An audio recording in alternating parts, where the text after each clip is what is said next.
Hey guys, PK here. So welcome to the second part of my surf fishing tips. The first part I talked about rods, reel, waders, and checking the swell ahead of time before you go out surf fishing, and that's really, really important. So the second part here, we're going to talk about terminal tackle, what I use for surf fishing here on the Oregon coast. But first, let's talk about the best month. Excuse me. Best month, I don't think there's any one month has an advantage over another. The red tail here on the Oregon coast is a year-round species, so you can catch them year-round. The important part about winter surf fishing here is like the weather can get really rough, especially the swells, so just be aware of that. My best 2 months happen in November and January, so any month is a good month. Best tide time, I prefer the early morning. That's just me. You know, I get up 4 or 5 and then I go out, and by maybe 11, 12 I'm done. I just like it, you know, to get up early. I'm a morning person. Tide, I can't say one tide works better than the other. People say the best time is incoming high tide. Sometimes you don't have a choice. Some of my best trips actually happen on an outgoing high tide, so you know, I'm still on a fence on that one. But if I were to choose, I would probably choose an incoming high tide. 2 hours before high slack is really good. Another thing you want to do, one other tip I want to offer is move around. You really got to move around a lot. If you go to one spot, the bite is slow, you're not catching anything, just move around. Move about 100 foot north or 100 foot south. Just keep moving and find these guys. Okay, they're pretty mobile. They go all over the beach, up and down the beach. So move around to find them. Don't stay in one spot for more than 10 minutes. Night or day, which is best? I never fish night. I've only fished during the daytime, early morning especially. Nighttime, it can get a little scary because you really cannot see the waves, and that's really important, because if you can't see those sneaker waves, it's real dangerous. So you probably don't want to fish at night. See, sunny, overcast. I've noticed like the days that are overcast tend to produce more for me. Like, you know, cloudy days, foggy days, raining. I prefer those kind of days. I don't know why, but maybe they feel more at ease. Maybe it's darker. They probably think they have a better chance of hiding from seals. I don't know, but I have just noticed that overcast days tend to produce a little bit better than you know, sunny days. Alright, so now let's go talk about terminal tackle. Alright guys, let's talk about terminal tackle. For bait, I like to use gulp sandworms, 2-inch size. These are the camel color. These are like drugs to the perch. They just love it.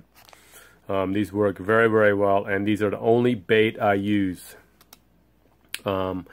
Occasionally I use a rooster tail, but 9 out of 10 times this is what I use right here. I dry them out before I use them, pour them onto a paper towel and dry them for a couple hours. Don't dry them all the way, just only, you know, until they're about halfway, just until they're really, really rubbery. Okay, so gulp sandworms, a very good bait for surf fishing, 2-inch. Alright, hook size, I use these Eagle Claw #2 bait holder right here. These are pretty cheap. They're about $1.30 and you get 10. Okay, very, very good, very good price, and they work pretty well. Excuse me. And for leader, I use 20-pound leader. Some of you may think that might be too much, but I use a 2-ounce sinker, and when you cast a lot of it, it tends to weaken the knot. So I switched up to 20 pound and I never looked back. 20 pound works really well for me. Any mono line is going to work. All right. So, okay, so let's talk about the rig setup. This is a bottom rig setup. These two loops. Well, first let me talk about the leader. I use about a 7-foot leader, okay? And I tie it from the mono to the main line, my braid. I use a double uni knot, okay? A little bit down, I have my first dropper loop right here. Between the, and then I have my second dropper loop here. Now between this is about 12 to 18 inches. I don't go more than that. 12 to 18 is pretty much all you need. And from the last dropper loop to the sinker, it's roughly going to be about 2 feet. This is just a demonstration, so it's not to scale. So about 2 feet and about roughly a little bit over a foot between the two hooks. Okay, so this bottom rig works really, really well. I have an 1.5 ounce on here just for a demonstration. Okay, this is by far my favorite rig for surf fishing here on the Oregon coast. Of course, as I said before, a rooster tail also works really well.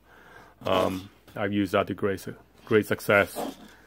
And so, yeah, so to review, double uni knot here to tie your leader to the main line, dropper loop, and about 2 feet down, you have your weight. Okay, I use a disc sinker. They don't roll as much, and they cast pretty far. When they do roll, you don't get that rapid tap like a pyramid sinker. It's like a machine gun fire. So if you take a pencil and put it on a table and just kind of roll it, that's what a pyramid sinker feels like. And sometimes it's gives you a false alarm that you have a bite. And these disc sinkers don't do that. They don't roll much at all, as I said. They work really well, and I highly recommend disc sinkers. Okay, and again, bait, gulp, sandworms, 2-inch color, camo color, 20-pound mono leader, and a number 2 bait holder hook. All right, well, that should wrap up the thermal tackle part for surf fishing here. If you have any questions, leave some comments below, and I will see you guys next time. Okay, tight lines.